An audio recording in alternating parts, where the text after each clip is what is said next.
ఈరోజు మనం మన న్యూట్రిలైట్ వారి మరో విశిష్ట ఉత్పాదన న్యూట్రిలైట్ ఫైబర్ గురించి తెలుసుకుందామండి. ఈ ఫైబర్ వచ్చేసి 3 రకాల మిశ్రమాలతో తయారు చేయబడింది. ఇది ఈజీగా వాటర్ సాల్యుబుల్, వాటర్లో ఈజీగా కలుస్తుంది.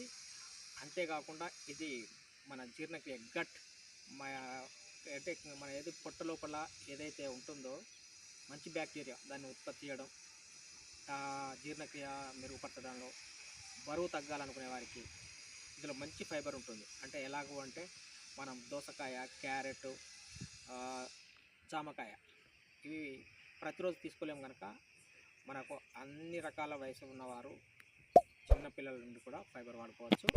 ఇది మనకు 12 సంవత్సరాలు దాటిన వ్యక్తులు అవసరాన్ని బట్టి 1 స్పూన్ కానీ 2 స్పూన్లు కానీ వాడుకోవచ్చు అండి. ఈ స్కూప్లో వచ్చేసి మనకు 3.7 గ్రాముల ప్యూర్ ఫైబర్ లభిస్తుంది.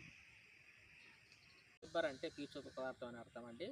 ఈ రోజులలో మనకు ఆహారపు అలవాట్లు చేంజ్ అవడం వల్ల మానసికంగా కానీ శారీరకంగా కానీ అంటే హెల్త్ సంబంధించిన ప్రాబ్లమ్స్ బాగా ఎదుర్కొంటున్నాం కనుక ఇది ఖచ్చితంగా వాడుకోండి. ఇది బరువు నియంత్రించుకోవాలనుకునే వారికి, తర్వాత డయాబెటీస్ షుగర్ నియంత్రణలో ఉండేవారికి, షుగర్ కంటెంట్ ఏదైతే ఉందో బాడీలో ఒకే మారు రిలీజ్ అవ్వకుండా స్లోగా బ్లడ్లో షుగర్ రిలీజ్ అయ్యేలాగా చూసుకుంటుంది.